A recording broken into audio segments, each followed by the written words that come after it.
Hello everyone, this is Electronics Custom Consoles, and this is a little presentation video of the Curvy Cube.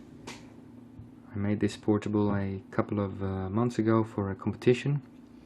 I decided to keep this for myself to play around with it. In the end decided to sell it, so this has already been sold. And so this video is just a small presentation to show the buyer how the system works.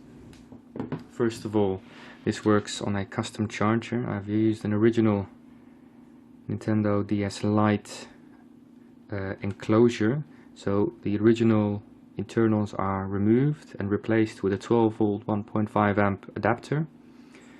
All the information that's on the adapter is incorrect. This is just to maintain the original look. It also uses the original adapter port cable. Note, this works on 110 to 220 volts, so this should work everywhere in the world. All you need is a little adapter which you have to provide yourself.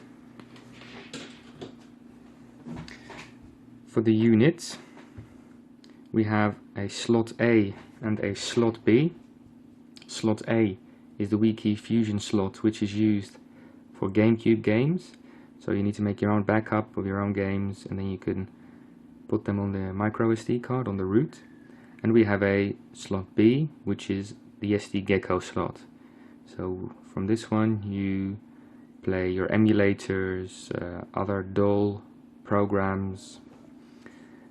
We have a adapter port, power on and off switch. We have a dual soft and hard press left and right trigger, Z button, start, the original action buttons, C stick, analog stick, D-pad, audio buttons. We have the screen buttons, center plus and minus, headphone jack, and the vents for the heat removal. Note, there's no internal battery, this only works from the adapter. So always make sure that it's inserted properly before you turn it on.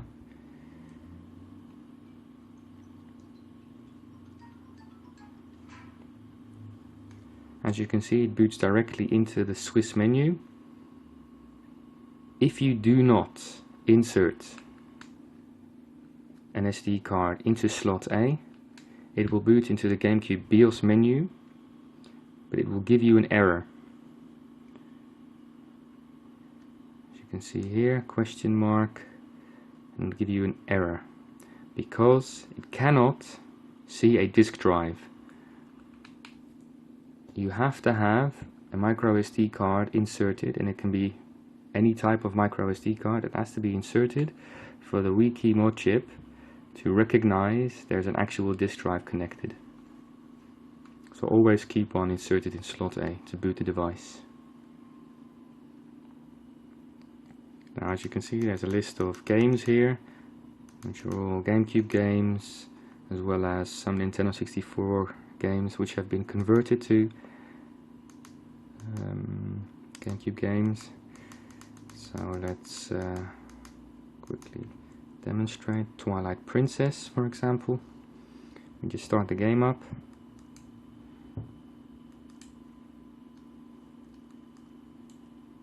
And the game works as it originally would.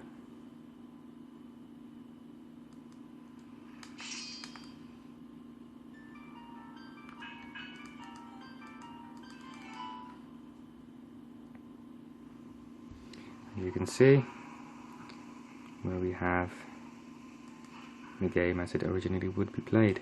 Now, when we press the center button, we get brightness, contrast, saturation, and zoom.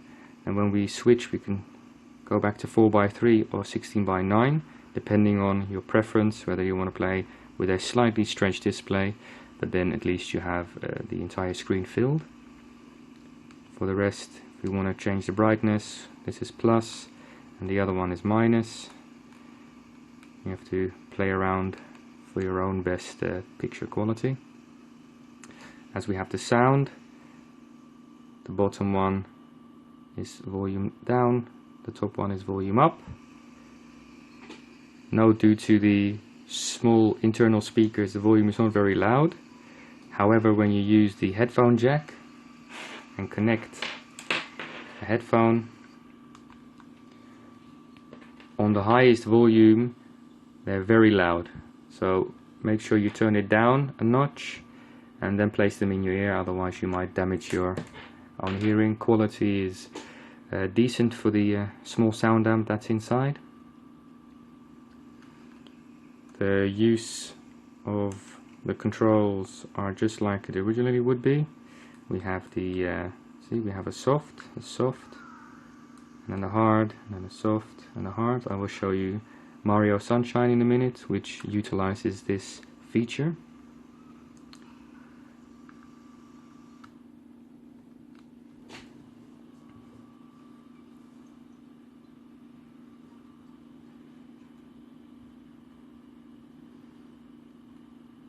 Now to boot into the SD slot B, which is for homebrew and those type of programs, you press B on the main menu, and then on the left bottom you see eject. You press A, you move to SD card, Gecko, select it, automatically loads slot B, and from here you can select your desired program.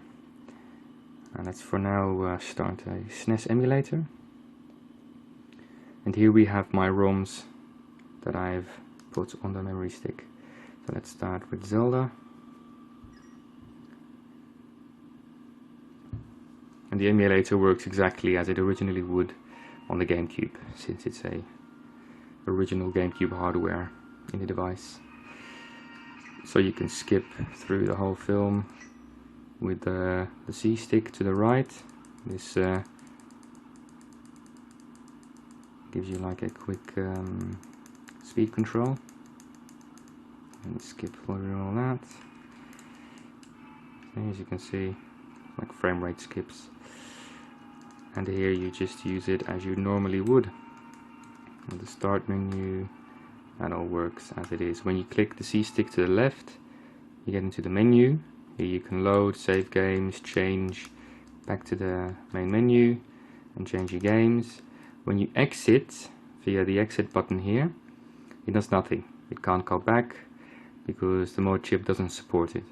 So you have to turn it off and then reload. If you automatically boot and press and hold A, it brings you back into the BIOS. Now when you press up, you can see the Swiss ISO has been loaded. When you press down, you have the memory card, and here you can mess around with your save games. I have plenty on them, 2000 blocks, but already took some space, so I'll delete all these when I send them your way. The micro SD slot B for the Gecko, automatic loading, so nothing's inserted, and this means that it can't be used by the BIOS, which is normal. And we go into the left, stereo, and you can also change the language to whatever you want, and of course the calendar and the date, time.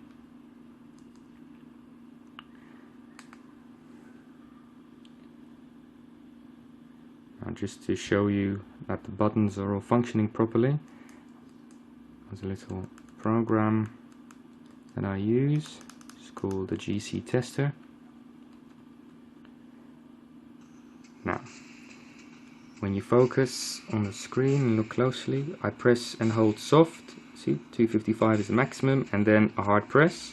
So it's soft, hard press. Same for the right, soft, hard press, soft, hard press. We have all the buttons which work. Z, and the D-pad, they all work. And we have the analog sticks, which also all work. When I press and hold A and B, you hear it vibrate, which is the internal rumble adapter. So everything works properly. I'll quickly demonstrate the game.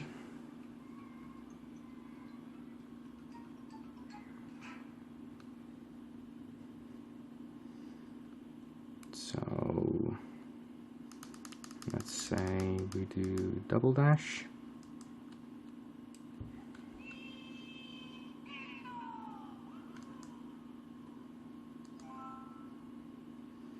Note that this screen does support 50 and 60 Hz. However, sometimes it does not auto-detect 60 Hz properly.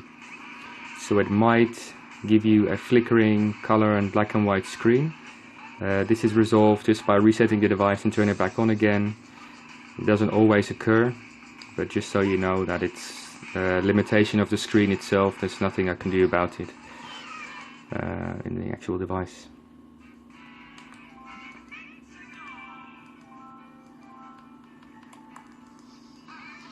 I'll just skip through all that.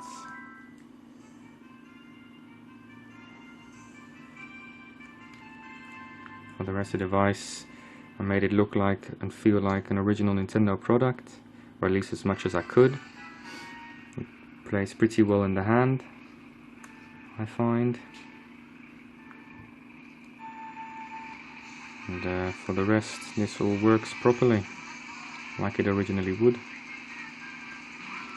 Oh well. Here, I got like the double boost.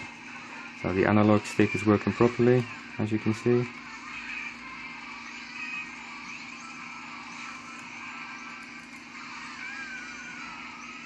And you can also feel it vibrate when you have it, which is just enough to give you the feeling that it's actually there. Don't expect like hardcore rumble, because it's a tiny little motor. See, you can switch. So that all works.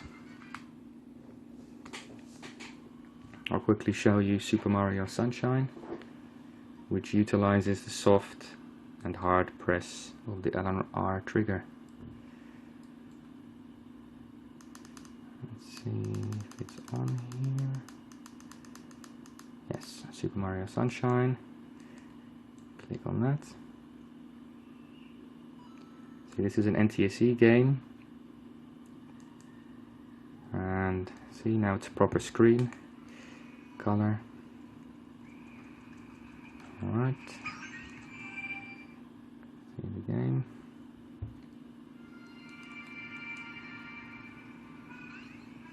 So, as you can see, we have the water pack.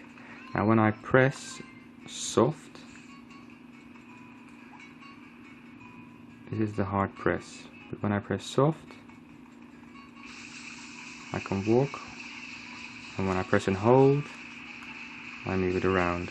So this is the right trigger, press softly, and I can walk, press firmly, and I use the other feature.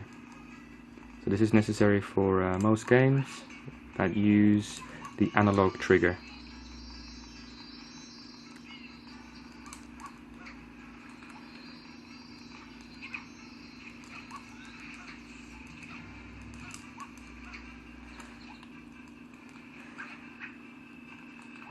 That more or less covers the device. Note that due to the small form factor, it does get warm, specifically in the center area, because this is where the heat sink is located. So make sure you keep your hands away from the vents. You do that by holding it like this on the side and not with your hands back. Keep it on the side to make sure that heat can escape. I'll quickly show you the root of the SD card. So this is my slot A and my slot B card. I'll just use a small adapter here.